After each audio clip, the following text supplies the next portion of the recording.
Hey everybody, it's Thomas Love, but you already knew that. We're going to go to the next step in the tutorial.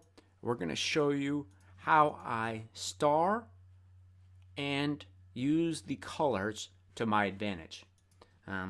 So what happens is that we just went through the flag and we've gone through, and let's say that I see one that's amazing.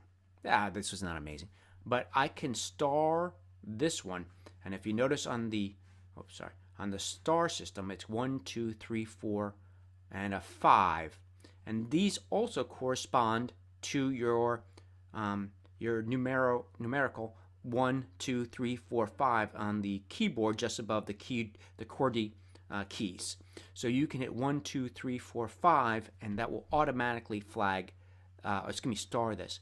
Also, if you notice that, you can also hit 6, 7, 8, 9, and 10 to hit the red, yellow, green, blue, and purple. I use the red one for when I see a photo that I need to Photoshop. So even though I've marked this as one of my favorite, I haven't marked this as one of my favorite photos, but I do mark these throughout the year if this is one of my favorite photos. But again, if I need at some time during the development stage, I can then tell this to go into it tells me to go into Photoshop, and you can change this to color label.